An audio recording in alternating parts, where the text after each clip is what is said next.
Hey everyone, and welcome to Political Perspectives. I'm your host, Ethan Micheal, and alongside me is none other than one of my favorite co-hosts on the entire planet, Mr. Rick Lockhart. Rick, how you doing? I'm ready for tonight's conversation, but I have to say I do enjoy my life better because I co-host with you. So there's that. It's a lot of fun. I love doing it, man. You and me have this like natural chemistry together.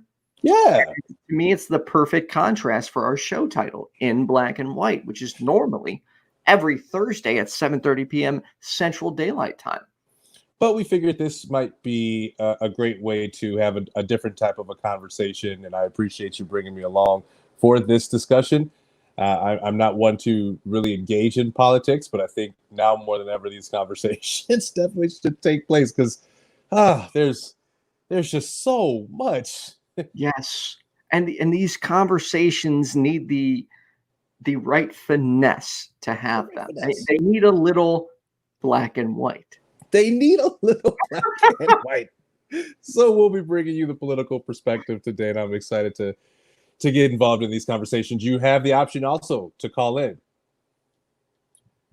Yeah, that's correct. So the number is at the bottom of the screen. You can call anything related to politics. Trump, Biden, Bernie Sanders, anything at all. Call the number on the screen. I will say it's sometimes incredibly hard to get the initial call-ins off the ground because sometimes they don't start trickling in until about 15 minutes into the show. And then after that, it's like, we're good. We got callers. But I need to find a way to get callers like right at the beginning. We definitely need someone to man that station and start getting people to call in. But I think that we have enough content in politics here in America to keep a conversation going for quite some time. I think there is such polarization that's taking place in our country right now, and it's really around the bipartisan system that we have. I'd be the first to say that it's probably the most divisive thing that's happening in our country right now. Right, we have the issue of the handling of COVID-19 by our president, or wearing masks, and everyone who has this perspective that you're far right or you're far left, depending on if you choose to wear a mask or not. I don't know how science became politics, but now we have science as politics. The virus isn't real. I'm still impressed that he actually put on the mask and then called it was it the patriotic thing to do? He did. He did. We do have our first caller. Oh, great. Just a reminder to everyone, I do not have a call moderator, so all this is done live. So trigger warning, these calls are not screened. There's a trigger warning. I should put the trigger warning in the comments. Jocelyn, you're on with Are you worried about Ethan. Are you worried about me saying? Am I worried about you? No, I didn't see the name, and I'd like people to know that because it's a live call-in show, anyone can say anything, and I just want to make sure they're properly prepared. By the way, if you're in the audience, can you hear me okay? Is this distance all right from the mic compared to Mr. Lockhart? So Jocelyn, what do you got? Is it Jocelyn or Jocelyn? Second one, Jocelyn. Jocelyn. Okay, so Jocelyn. Right. Justin, I always do enjoy when you call in. There's always a good story or something that you get to share. So I'm interested to hear what you got going on. Okay, good. I appreciate that. So you specifically said, anything of thoughts about Biden, Trump, or the political climate? And I will say this. 45 is his own entity. Like, I am worried that there are a core group of people who are just literally brainwashed. Like, it doesn't matter what you put in front of them. That's what they understand. And then that's that. Right. However, those people are who they are. And I feel like we can kind of put them to the side for the moment because there's no changing a lot of them. But the thing that concerns me is there's a group of people, generally young, generally white males. Last time out, I was a Sanders woman all day, all the time. Like, I was in it to win it. I kind of thought that he got screwed out of the nomination because the DNC like messed around with him. But I was completely Sanders. I'm a Democratic Socialist. I'm about it. This time around, I was Elizabeth Warren was my lady. Like, I just love her, and it was great, and I was in it. So Sanders wasn't my guy this time around. If he had won the nomination, I would have happily voted for him, like way better than Biden. Sure. But here's where we are. We got Biden, right? There's Unfortunately, this group of people, yes. some people. What's that? I said, unfortunately, yes, because wait, Rick, that was real quick. Sorry, Jocelyn. That was one of our second or third episodes. Hey, you can't say that. What was it Biden said again? Wait, I got it. If you don't vote for me, you ain't black. Was that it? If you're having, something along those lines, like if you're having trouble figuring out voting for me, then you ain't black. Yeah. Joe, you can't say that. Oh, sorry. Still He's gives a me nightmare, like on so many levels. Like the women being a sketchy, gropey old man. Like, there's so many reasons he's a nightmare. And this is kind of my point. Is so these group of dudes are particularly, for some reason, one of the things they're particularly focused on is our interactions abroad. Like, they're just like, if you think this is going to stop wars, blah, blah, blah, blah. And I'm concerned about that, but that's not my primary. Like, you take care of your own house first. And so that's always weird to me that they're super obsessed with it. Oh, Obama had drones. I'm like, okay, like, I don't know. I don't want to argue about that. But their whole thing is, why would you vote for this person when it's the same? You know what I mean? Like, the Democrats right now are just lame and the worst. And I agree with that. They are the worst. Right. But unfortunately, we have a two-party system right now. Which sucks. And yes, exactly. That's the thing. Yes, it totally sucks. But if you have a yard, a garden, and someone is shitting in your garden, and someone is burning the thing to the ground, you take care of the arsonist first. Then you take care of the other person committing assault by crapping in your garden, right? Like, you make sure that the house doesn't burn down before you address the other issue. And I truly believe 45 is the house burning down. Like, already, we're not even there yet. And we have a secret police force. I mean, like, what is even happening right now? Like, this is so out of control. It really is. So And real quick, so you had just said he's essentially burning the house down right now. And as embarrassing as this is to admit, I would say up until about 3 months before it came time to vote for Donald Trump, I was indeed planning to vote for him. I thought he was a loudmouth jerk, but I was like, nope, this is what the political system needs. The equivalent of lopping a political grenade at the White House. Like, this will change everything. And I am so glad that I realized it prior to the time I had to vote for him. He was literally the nail in the coffin to me for why I would no longer ever be a Republican again. Well, and the thing is, he's even about that. Yeah, absolutely. You're like, I thought, like, oh, he's a loudmouth jerk, right? Right. And I think a lot of people were with you on all the things you just said. But is it really not? And I've heard you talk a lot, like, you've changed a lot, and your opinions have changed, and you're learning, right? So don't take this as a jab. I'm completely curious. Away. But at some point, were you like not like, oh, grab him in the pee, oh, mocking a dead soldier's parents because they were Muslim? Like, none of those things like came up to you and were like, wow, like, I don't want this guy to be my president.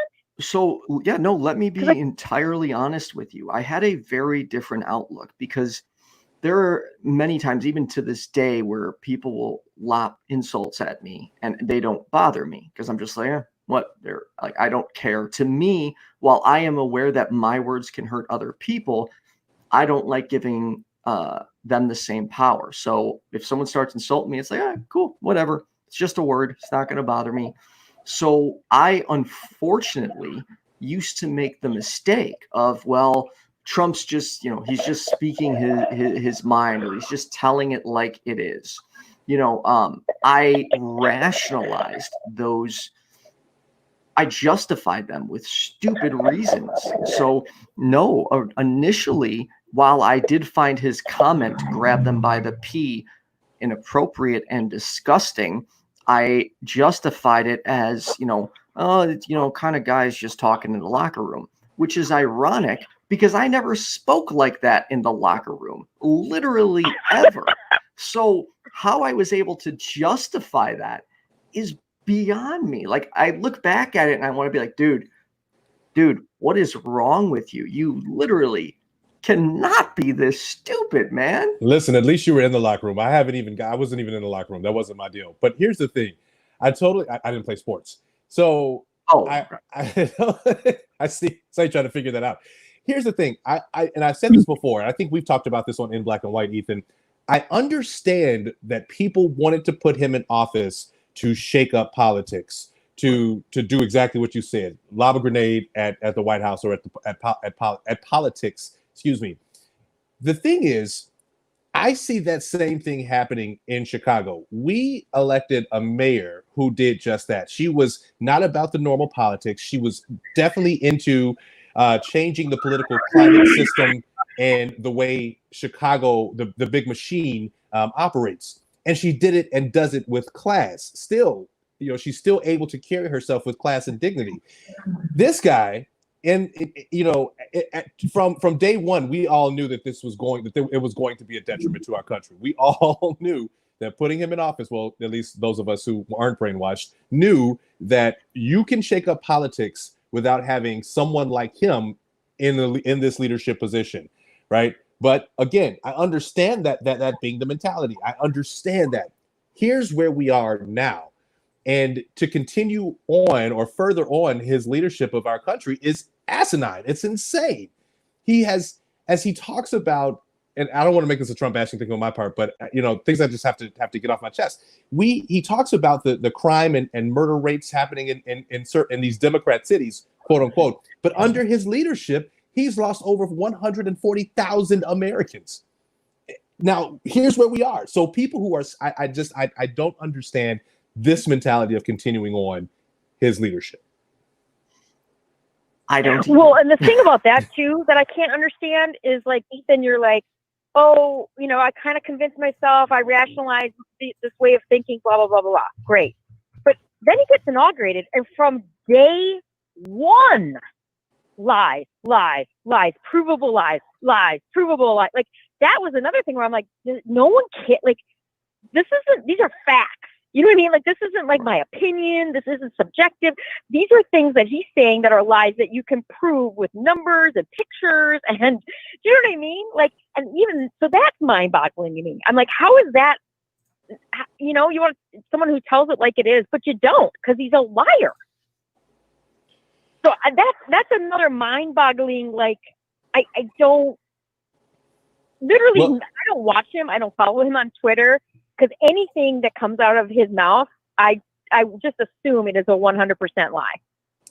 Well, we can, but what's even scarier are the Trumpettes, what I call them, the Trumpettes. When they talk about having this free mind of thinking or calling everyone else sheep for following. Yeah.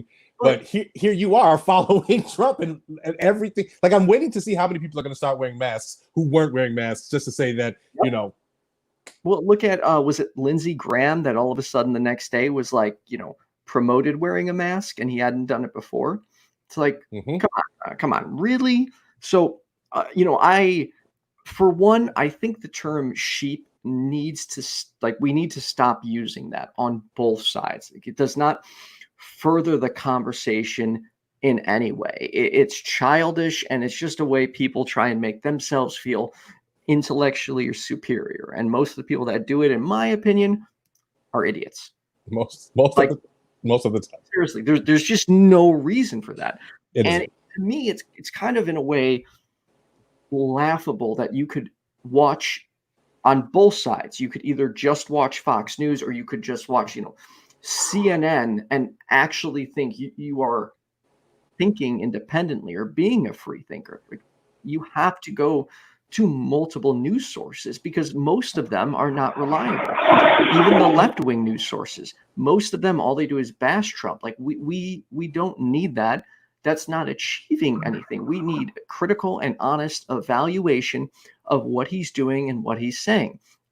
Because the left, in my opinion, right now, with these catchy headlines that, insinuate that Trump has done things that he hasn't, just prove to his base that the left is indeed lying and being unfair. So we have to, and I hate saying we because I don't want to consider myself on the left, but I am more left than I am the right. Like, we need to be better if we're going to win this. We could sit here and insult them. We could point out all their mistakes, or we could just, like many liberals seem to do, just call right wings racist and then end it right there. But that doesn't actually accomplish anything. We need to be engaging with these people for the sake of our country at this point. Well, but Ethan, what you're describing is what's considered a perfect world. Again, we have this bipartisan system, and that's what's driving this mentality of divisiveness. It's this bipartisan system. You're either left or you're right, and you can't. And we talk about independent, candidates and an independent party system, but that just it's not a realization. And unfortunately, until we as a country can get past the idea that being right or being left doesn't mean that the other is wrong, it's just a different way of looking at life, at existence, I guess, then, if we can't get to that point, then we're always going to have this back and forth ping pong of right versus left. Right. It's unfortunate. Can I say something about that? There have been times where I've been spiritually fit and stuff like this has come up on people's feeds or whatever. Sorry, could you say that and so again? I honestly... Did you say what's spiritually fit? Spiritually fit. Like, I'm good to go that day. Like, I'm not feeling bad. I'm not like... Got it. I'm feeling good. Okay, please continue. Wrong show, Ethan. Feed with some BS. What did you say? My apologies, Justin. I was accusing Ethan of being in the wrong show because he heard spiritual and was really about to take that somewhere. So thank you so much for clarifying that for him, so that we can continue on this political conversation. Please continue, Justin. Sorry about that. Yeah. So I'm feeling good. I'm not, things are going good for me. And some crazy thread will happen, and I will sincerely ask a question. Like, why do you think that? Or like, what do you mean by that? Like, the one was on a stupid group for my hometown, and it was all with all these monuments. And a couple people were like, they better try to come up in here and take a monument down. Like, the people of Wind Lake will stand up or whatever. And I was like, what do you mean by that? Right? Because I'm taking it to mean that they're going to grab their guns and kill people. Because so, like, what do you mean by that? And apologies, continue. And then they just went into like some, another thing, right? And I'm like, okay, but what do you mean by that, right? The guy will never say, I'm going to bring out a gun and intimidate people. That's never going to come out of his mouth. And then it goes into some other randomness. So then that randomness, I'm like, okay, but what about, like, what do you mean by this? And it's never an answer to the question. They want you to prove stuff. You prove stuff with neutral sources. They completely ignore that. So it's this weird, like, sometimes I feel like to some extent, it's like, how can you engage someone who won't even engage with you honestly? They don't ask honest questions, Hey Justin, go ahead. Just to that point real quick, I think part of the thing that is the worst for me, like just the absolute crazy, crazy worst, is really like what I think is happening is like, it's gaslighting. Like, I cannot tell you how many times I've seen 45 give some speech, and whatever he says is happening that the left is doing or this or that or whatever. It's like, you literally are the one who's doing that. Like, word for word, you are the one who's doing this thing that you're telling other people that they're doing. And like, that is just, I don't know if it's like triggering from bad relationships or what it is, but I'm like, nothing. If you just want to say like, oh, I hate everybody, fine. But how dare you say I hate everybody because of this thing, like because they like the color blue, and you're literally standing in a whole suit that's blue. Like, what are you talking about? So that element of this whole thing drives me crazy. Yeah, you have to be very careful, Jocelyn, when it comes to it. Anyone, when it comes to engaging online. As Ethan once pointed out a long time ago, I think right around when we first got started, was you get more accomplished when you actually talk to someone. The back and forth online, it can 100% be a detriment to your mental health and sanity. Yes, and that's one of the most. Oh, I apologize. No, go ahead. No, that was it. No, I think that's one of the most important things to realize is I used to engage regularly in these like back and forth debates, and I noticed like through written dialogue, and to me, I'm like, this literally is not doing anything except irritating me. So you know what? I'll drop my few points here and there, and then I'll leave it be. Some people are more willing to listen, some aren't, but that's one of the reasons I like doing this, because to me, this is the way we have better conversations, because when you're talking to someone like this, they see your tone. Specifically me, if they see me smiling and more laid back, they're going to match me. They're going to be calmer.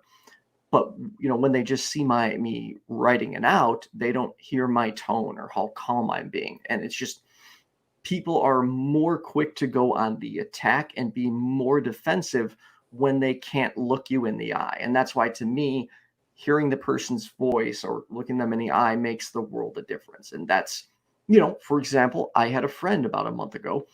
I had to gone back and forth with her on a specific topic for months. And then within 5 minutes, maybe 10 minutes of meeting her in person and talking to her about this, all of a sudden her mind was changed. So it's like that's to me what we need to be focusing on, is not wasting our energy doing this. Like, I've actually reached out to people before. I've sent them a message like, hey, would you have a few minutes for a Facebook call? I would really I had some questions for you. Because then they're more likely to be laid back, talk to me, and know that I'm serious about wanting to hear them out. So I would implore people to occasionally, if they're comfortable, of course, not saying you need to, try this. Just directly reach out to somebody, break that barrier down. Because in my opinion, let me try that again. If we are going to get rid of Trump, it starts with us finding another way to win this battle, because in many ways, what we're doing right now is not working. So I think we need to do better. We need to get through to his base. And I know it's frustrating and it's irritating, and it's easier just to shut them down. But the more we shut them down, the more they're just going to dig their heels in. So I would just like everyone to find a way to just get through to one person. Pick one person on your friends list and be like, I am going to spend some time conversing with this person one-on-one. Think about that. You get where I'm going with this. Jocelyn, I'm sorry. Did you have anything? No, it's fine. But it's funny that you should say that, because I'm sitting here and I'm like, that's right. Like, that's true. People in person you become a person, not a thing, right? Not a entity at Facebook. However, while you were talking, I was like, no, the way to win this, though? Vote, register, help your neighbors, register, take them for rides to the poll, try to get them, make sure they get an absentee ballot. Like, that's how this has to be done. Because again, to some extent, I think a lot of those people are kind of a lost cause, because I think there is a group of people that voted for him last time that have woken up and been like, that was a mistake for a variety of reasons. And they are the people also who I truly believe, it's one of the reasons I was so mad about how it all went down, they would have voted for Sanders. He would have won the presidency if he was the nominee, because there was this group of people who were independent, who were who wanted to throw a bomb into the political system, right? Like, that's what they wanted to do. And that would have sufficed, because he also was completely out of the realm of what normally was being handed over. So I really think that, really at the end of the day, we need to get people registered. We need them to vote. And in any case, I'm like this when I'm in meetings and there's a motion. Even if I think the motion is horseshit, I always second it, because I think it's worth discussion. So I want everyone to register, even if they are not going to vote for Biden. or they're going to vote for a third party, or whatever they're going to do. I still want as many people registered as possible, because I definitely think it's better if more people vote than they don't. But for me right now, that's the boots on the ground. That's the, like, people, we need to get people to the polls whatever way we possibly can. Well, and I think that's the important thing too to remember, Jocelyn. You can get people to register to vote. That's one thing, but actually getting them to the polls, I think that's in part why Bernie didn't make it, because his base that he was appealing to wasn't really getting to the polls to vote. It was that young generation that thought voicing their opinions online was going to get him a nomination or elected, and that's just not the case. It's going to be very important to get people to the polls, get them there to actually vote. Unfortunately, I mean, from what I've seen, and I don't know which statistics to trust at this point, but the most recent statistic that I saw is that Biden has him outnumbered in every group other than white men. Again, I don't know how reliable that source was, but it does appear that more people are leaning towards Biden. I am prepared, though, for Trump to win again by some magical anonymous something, because that's how he got in the first time. So we'll see what happens. Yeah, I am. Yes, Go ahead.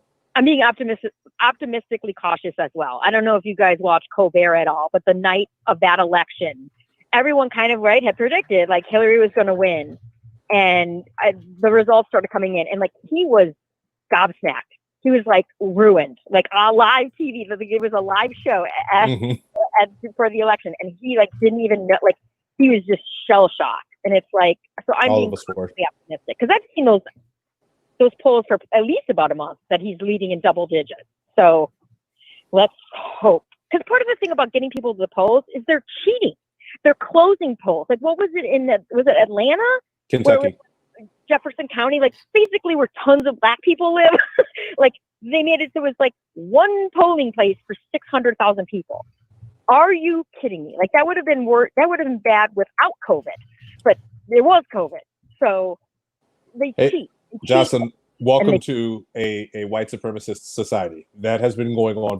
Voter obstacles, voter repression, that has been going on, especially for Blacks in Black communities for decades now. I'm glad that you see it. I hope that more people honestly see that too as well. But at the end of the day, what it's going to take is getting people to the polls if absentee ballots don't get ruled out, which I think they haven't yet, if I'm keeping up with politics accurately.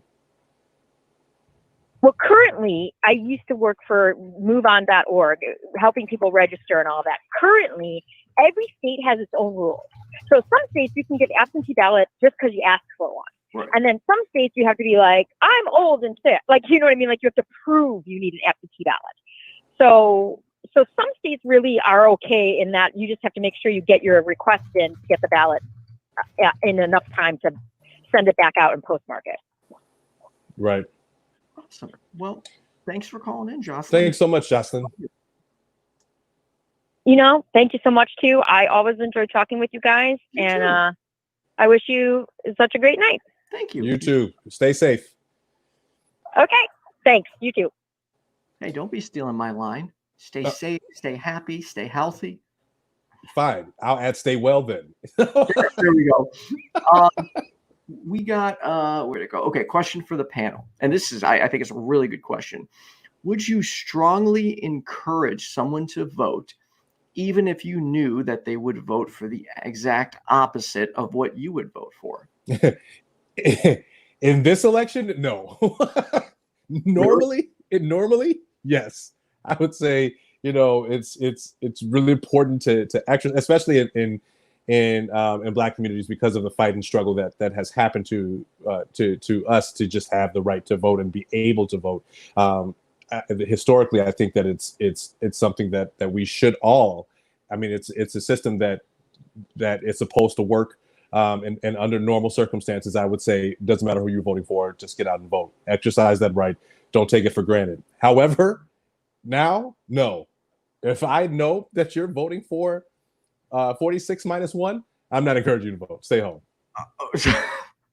I'm waiting for the day when people start calling him like 100 minus 55. Like just the language distancing going on to avoid saying his name. I don't get it. Like I have no problem saying his name.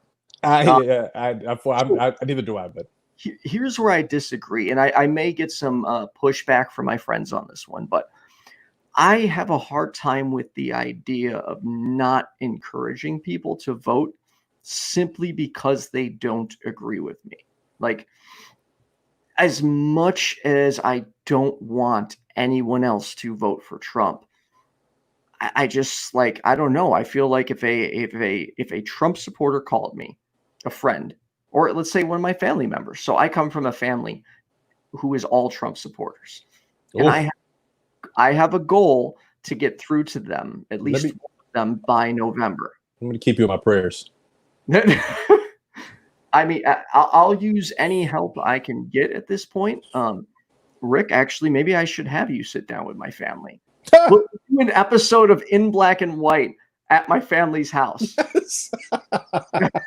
That would be so much fun. They can ask all their questions, and you and I can just do it live there. Yeah. If let's say my grandma called me and was like, "Hey, I need you to take me to vote for Trump." I mean, I would do it. I would dread doing it, but I would do it. I mean, for one, that's my grandma. I would do anything for her. Sure. But yeah, I don't know. I feel like the best thing we can do is encourage people to vote and hopefully educate them, along the way. A lot of times can, I don't want to be too biased here, but a lot of times, and this is at least from my own personal experience, I had totally lost my train of thought. I hate when that happens. Well, I'll let you try to gather that. While I don't disagree with you in any normal circumstance. I would 100% get behind anyone to vote. I think that, again, it's a right that we should all cherish. It's something that makes our country our country. However, in this election, and it's not even so much that I want to get Biden in. I just think 46 minus 1 needs to come out. Here's the thing. Biden has a track record. Both parties. We've talked about this too. We know both parties. And I think there was a comment about this earlier. I mentioned this earlier. Both parties are like staunch racists. Like there's systemic racism in both parties. We know that. We know Biden has a history that it's troubling for the Black community. We know that. For me, I'm just crazy enough to believe that at least Biden has potential to learn from his mistakes. At least there might be a glimmer of hope there. 46 minus 1 doesn't even believe he's wrong. It's funny because it makes you laugh. So I'm going to keep using it to tell. I'm going to go off the wall with this. 32 plus 3. Sure. Wait. Does that equal 40? I don't think it equals 45. See, the goal is to make it equal I meant 45. 13. Sorry, I meant 13.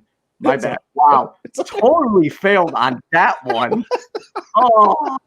And in my head, I'm always using my fingers. Wait, no, I don't think that's 45. Like, why is he not getting this? The math was accurate. And I forgot the 10. I think personally, and I might steal that too, Ethan. That might be the next number. I think that what's important here is that if a leader doesn't see anything wrong that he's doing, then he's not a fit leader. He or she, if anyone is in a leadership position, it's very important to understand where your faults are and what you do great, but not completely, turn your head to the faults that you do have. This leader has no potential awareness, ability to be aware of the fact that he has faults, he's wrong in several regards, and I don't think that's a safe position for him to be in as the leader of the free world. So I personally can't get behind or encourage someone to vote if they're voting for him. I'm not going to encourage you. I'm going to do what I do and say, maybe you should sit this one out. Let's wait for the next one to come up. Maybe you should have a couple of drinks and just hang out on your couch. We've got our next caller. It is Great. from. It looks like the name is Pocket. Pocket. Pocket. How are you, Pocket?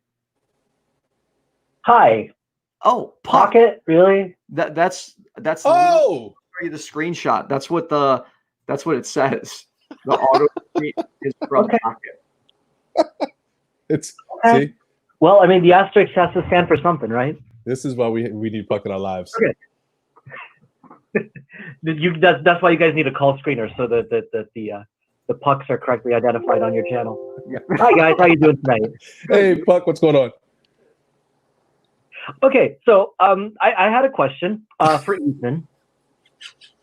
Ethan, Oh. what no. happens on the first and third Wednesday of every month at 6 o'clock? Are you really going to try and humiliate me on the air right now? Oh, what No, you're happens? doing it just fine on your own. I'm just As I recall, Okay, so- that is the I thought it was actually the first Wednesday of every month. That is when my local town has their council meeting. What are you referring to? Very good. And so this is the big question that I have here as to when we talk about participation, when we talk about the importance of government and activism, why is participation in local town halls and local school board meetings not brought in that conversation also? You have a very valid point, Puck, and I think that the thing at the end of the day, everyone talks about the presidential election like it's this big pageantry, which in some regards it is, especially if we leave it up to some people. But the most important place to get involved in politics is at the local level, is at the level where decisions will directly affect and impact your lives. And that does start with getting involved with local community meetings and I think even being in activism. I don't know about the school board thing personally, just because I don't have kids, but I do think that does I'm weary about that. That's just me though. Like, we have two schools that are down the street from us, and I feel weird not having children going to any of the school board meetings for that school. Although I understand that does play a big role in a financial gain or loss in our community too. Yeah, well, my apologies. You said this was for Ethan. This wasn't for me. I'm glad you're answering, because at times I'm dealing with the background stuff. So no, I appreciate that. He wanted to talk to you about this. Oh no, I'm here to talk to both of you. I'm here to wonder why, and the reason I bring up the school board meeting or school boards is because I used to be a school board member. And on the meeting that we were open to the public to discuss the human growth and development curriculum for 5th and 6th graders, we were open to anybody who wanted to come in, and we had a grand total of 2 people show up. 2. Mm-hmm. And so you can't blame this on the Secretary of Education. You can't blame this on anything other than people did not show up to say what they wanted to say regarding the curriculum. Right. And then they'll go on well, there was no Facebook at the time because I'm old, but then they'll go and complain about how nothing is being sex education is lacking in our school districts. Well, get out there to your school board. Get out there and talk. So I guess that's what I'm always wondering, why there's no emphasis. There's emphasis for going out and protest. There's emphasis in go out and talk to your friends about this. There's no emphasis in, hey, you know what? Every other Monday, Deer Park has its city council meeting. Let's go. Well, Puck, if I can, let me say that I don't think that they're. The thing is, it's just not as widely discussed, and I have the same concern that we put all of this focus and pop and circumstance around our presidential election, but we neglect to understand the importance of our aldermen or our state and national Congress people, our senators. Like, no one knows. Like, it's crazy when you ask someone, hey, do you even know who your alderman is or your alderperson? That they don't. And it's like, well, how do you plan on making any changes when you don't even know who to reach out to locally, who's supposed to represent you? But what I will say is it's an issue of, we don't see it. I think that there is still a lot of mention and discussion and push for political awareness at the local level, it just isn't broadcasted. It's almost kind of like how I'm just going to take this opportunity to throw this in here. When people throw out, if Black Lives Matter to Black people, if Black lives don't matter to Black people, why should it matter to anyone else? When they don't see the protests that are taking place in inner city or certain areas that violence or crime is high, just because you don't see it doesn't mean it's not there. To your example, though, when you had the school board meeting and only 2 people showed up, as someone, and this is again me putting myself in a leadership position, that's when I, in a leadership position, would have to take a look and say, what didn't I do? Or as a board, what didn't we do to get the word out, to push hard enough to get people in? And I'm going to circle that back to why I don't think that we have the best person in leadership currently in our president, because there's no self-reflection of here's where the fault was on my part and what I could have done better, or we as a board could have done better to get more people out. What were the means of communication? Did we go knocking on doors, right? Did we have the kids tell their parents, hey, we'll have snacks, we'll have food, come on out? If the leadership doesn't do a great job of putting that information out there, how would you expect people to know? So I think that it's very important that although we consider both sides, although you don't see it doesn't mean that it's not taking place. And what's being done to ensure that people know, the first and third Wednesdays of every month, your city council meets. How many people in communities don't know that? And why don't they know that? I will say this, Puck, has made an interesting point to me in the past, and it's something I've really been considering because, yes, I can make a difference this way, but I can also, it's easy for me to sit here and throw stones at politicians without actually doing it myself. So he's like, you should really consider getting involved in a local office. And I'm like, that may not be a bad idea, because I am sitting here saying, hey, I can do this better. I can do this better. But those are just words. Like, saying I can do better doesn't prove I can do better. And if I can actually do better, maybe I need to do something about it. But at the same time, I don't see myself as qualified. Now, I don't see half these people as qualified. So I look to myself and I'm like, I'm not really qualified to do this. I'm not knowledgeable enough. But at the same time, okay, I am, humanitarian, and everything I do is for the best interest of the people. Maybe that makes me qualified. I've gotten the same thing, and I'll tell you that in my mind, I toil with the exact same argument. I'm not qualified for this. Also, I don't want all of the things that I keep secret to come out to light. Pornography is easily searchable. However, the thing is, I'm with you in the fear of, hey, we're up against these people who have done this as a career. Right. But on the flip side of that, you bring up a very valid point. Being a humanitarian, understanding people and working towards bettering people might just be what politics needs. And it goes to your point of lobbing grenades at our political machine, putting in new people who don't do politics as usual. That's how we ended up with the leader that we have now. Well, and honestly, I would love to see a lot more atheist politicians, ones that, and I mean this in the most respectful way possible. Rick, I mean, if you are, like, in my opinion, an amazing Christian, and if you were running it, that would be great. But I think too many times they force their beliefs and bring them into the political spectrum. And I'm not a fan of that at all. So I feel like taking the secular approach to politics, in my opinion, it is one of the best things you can do. Yeah. No, I agree.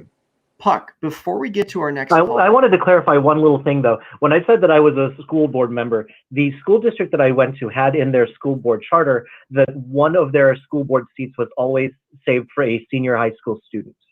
And I was that student who was in there. And what I liked about this was, like, even if you're not quote unquote qualified enough to be a school board member or a city council member, you can at least know a little bit more about how your community makes its decisions. And a lot of people don't even really know how that process works. So if you actually just involve yourself even a little bit in there, even if you're not fully an expert, you're still a constituent. Okay, you are an expert in your needs, and you represent that to your community. Absolutely. Before we let you go, Puck, we have another caller. I want to try something and see if this allows us to take 2 calls on the air before we let you go. Is that okay? I will happily be your guinea pig. Thank you. But you're great. Cynthia, you're on with Rick. Can you hear us?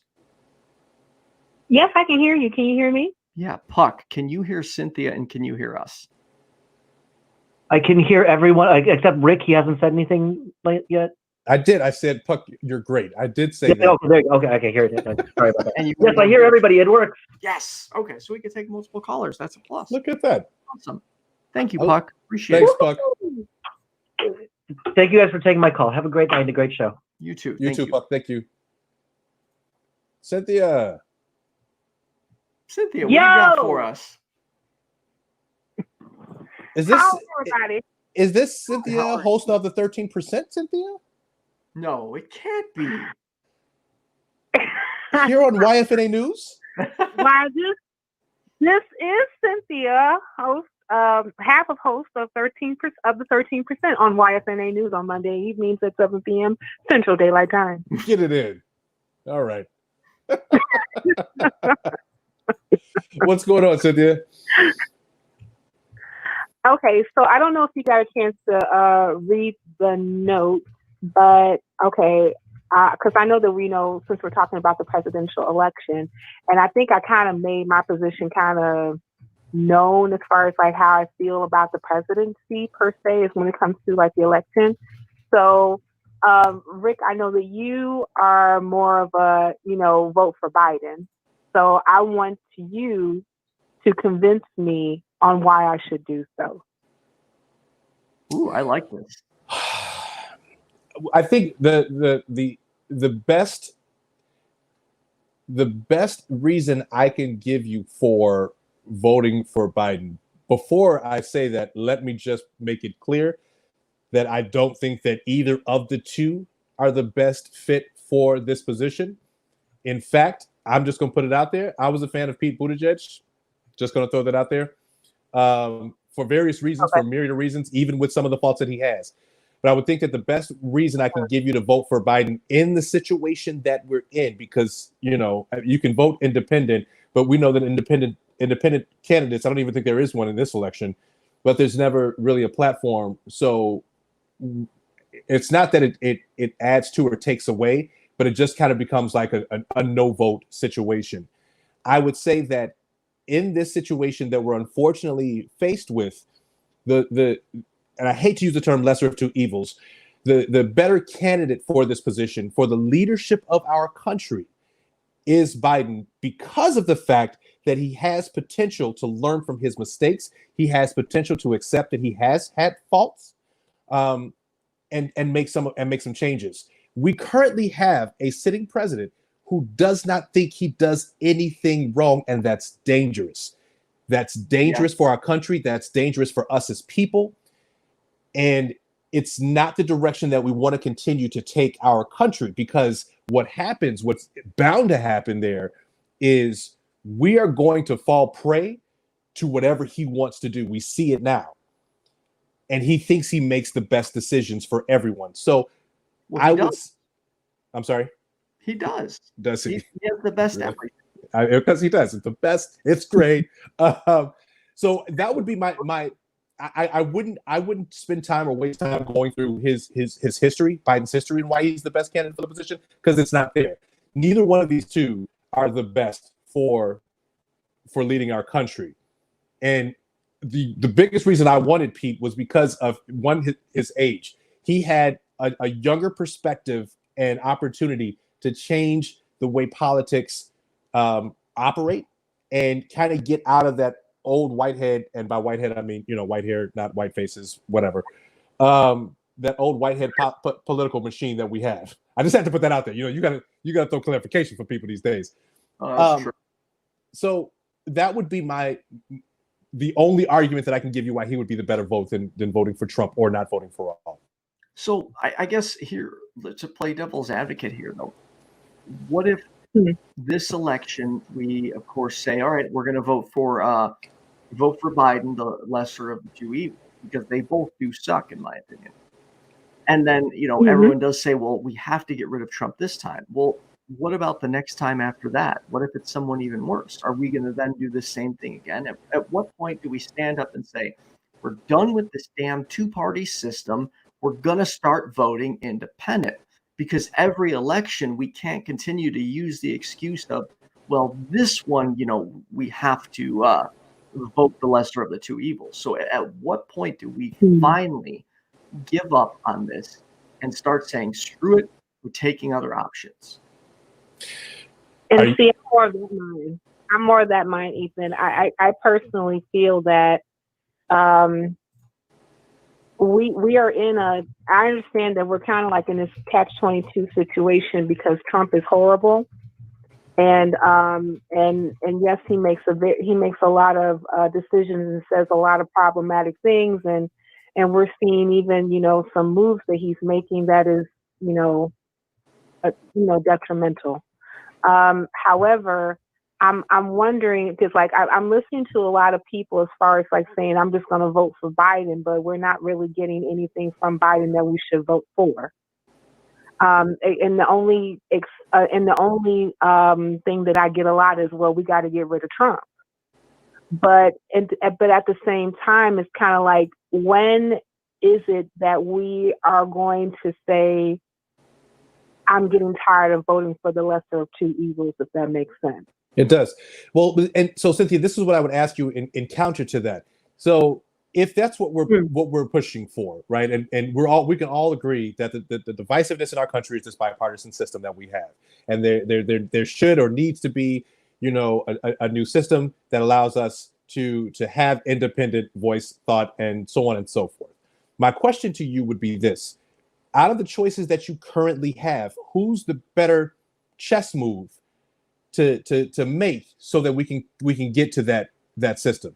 Do you think Trump would be the better chess move for us to get to that type of a climate or setup? Or and again, as minuscule as that chess move might be, it could be just moving a pawn one space forward, right? Which of the two are your better chess moves to get to that position? Neither. No. See, in chess, you have to make a move. You can't just skip. That's not how this game works. Yeah. No, I here's the thing. I hear you because you have the option to not vote. You definitely do. But at the end of the day, you not voting doesn't mean, and this is one of the things that I try to. I'm going to vote. It's just that I'm voting down ballot. I think I said that before. I'm voting down ballot. So I'm more concentrating on state and local elections. I got you. And also voting for folks and initiatives that jive, with me. But when it comes to the federal election, I am either leaving that portion blank, or I might, write in my mama, or reparations, or ADOS, or, I might just do a write-in, or, I know some people who are voting green.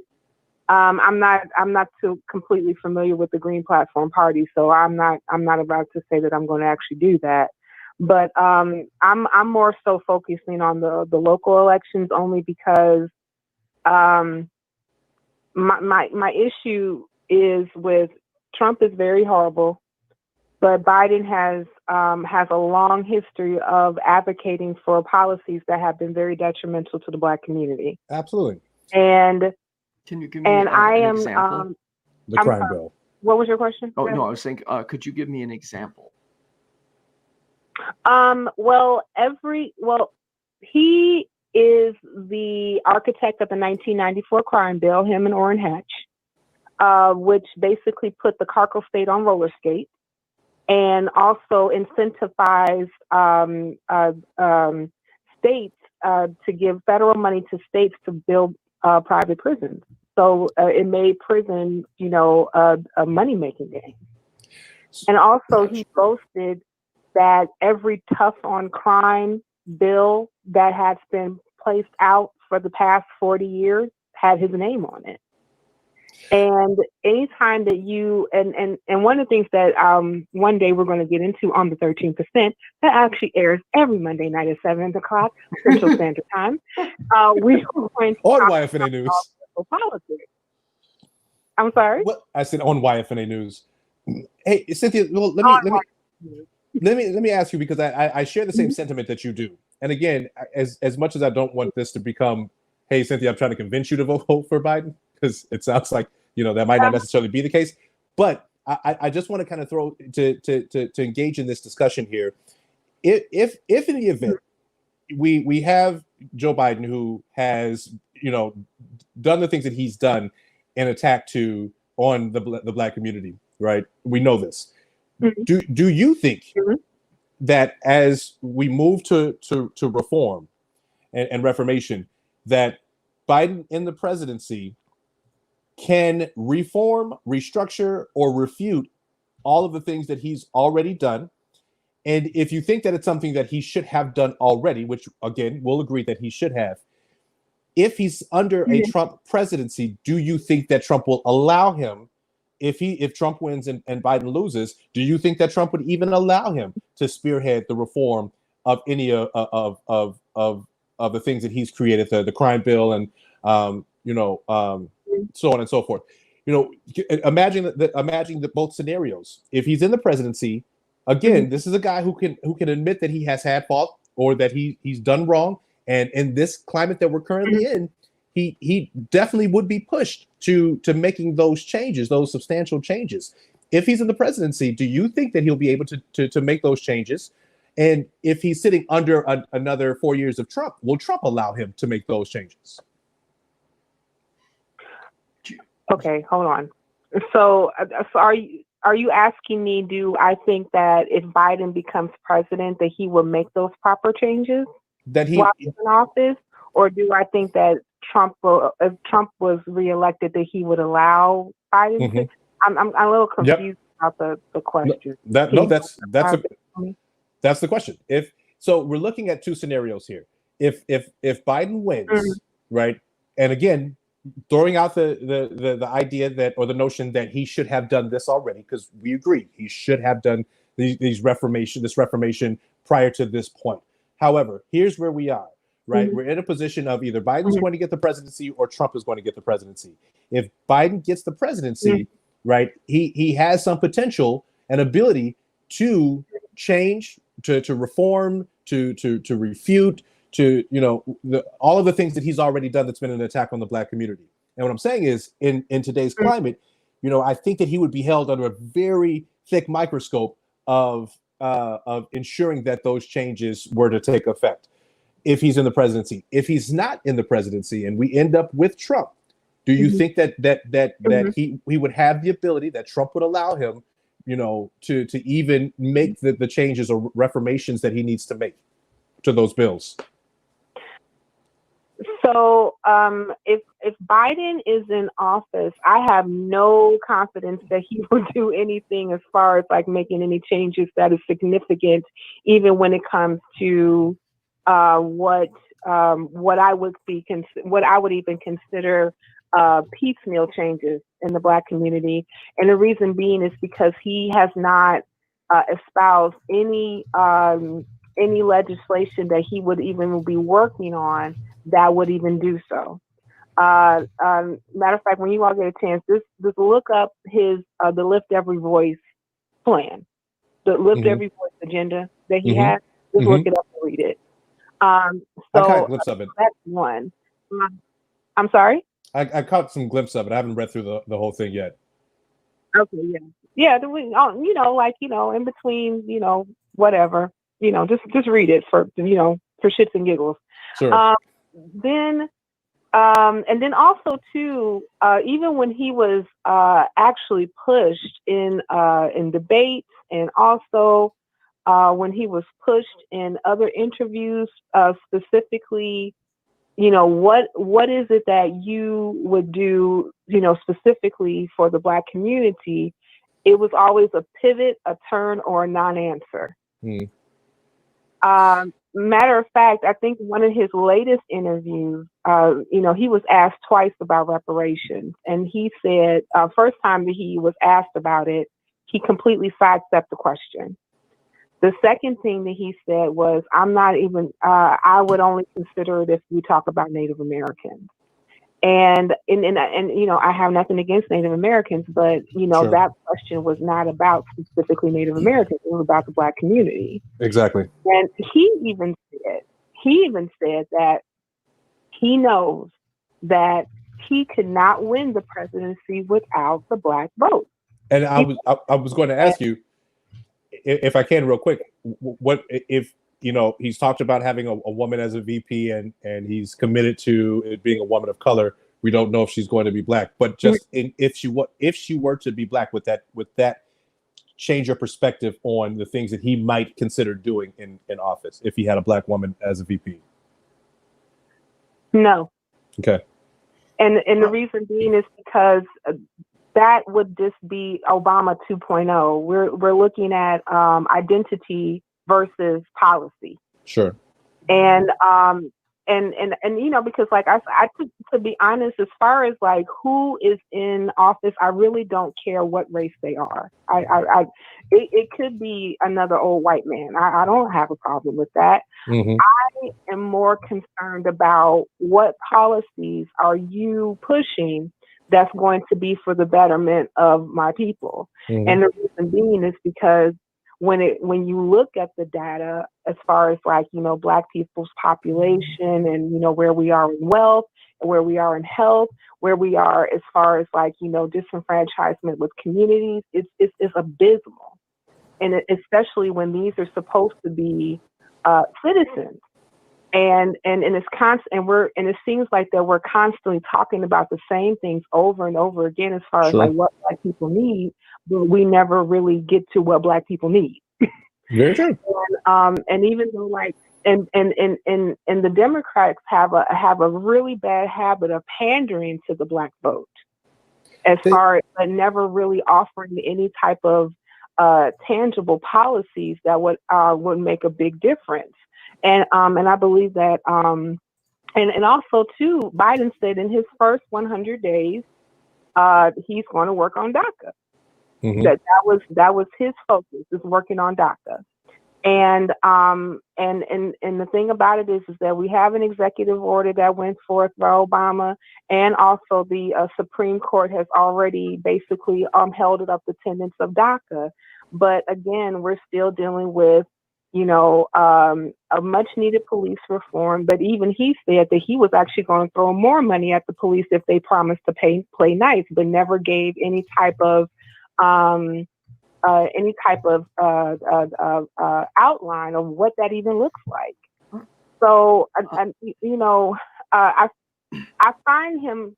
As much as I don't want to, I already said that I'm not going to vote for Trump regardless. You can stab me in my eye and say vote for Trump, and it's not happening. But I'm sorry. Go ahead. No, we do have to wrap it up there. I'm sorry. I'm getting to my last point. Okay. as much as I don't want to see another 4 years of Trump. Unfortunately, Biden is not offering anything that would make me say that I would vote for him just to get rid of Trump. And I leave that. I hear you. Well, I mean, we had Kanye in the mix for a bit, but that's neither here nor there. That's another show, Rick. What's that?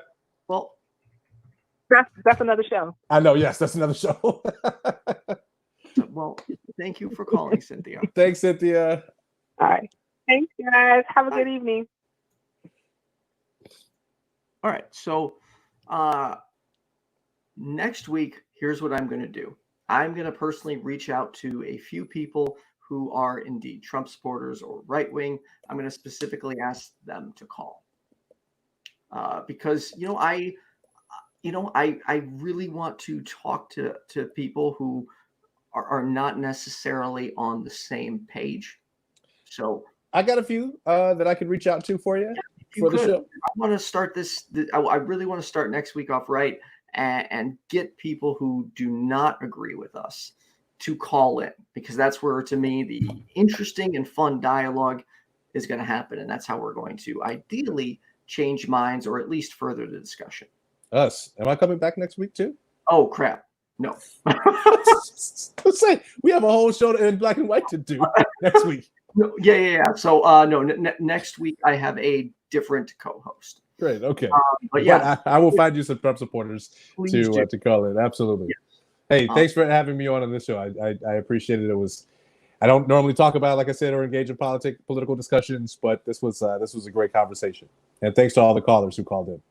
And thank you to our patrons, Marsha, Cynthia, and BNE. I'll just say her initials. And also thank you to the YFNA News family. I will be going live on my other channel in 54 minutes. I'll be interviewing Cy, so pretty excited about that one. Are you excited? Are you really excited though? No, I really am. Okay. Yeah, so make sure you like, subscribe, all that fun stuff. And thanks for tuning in, and have a good night, everyone. Good night, everyone.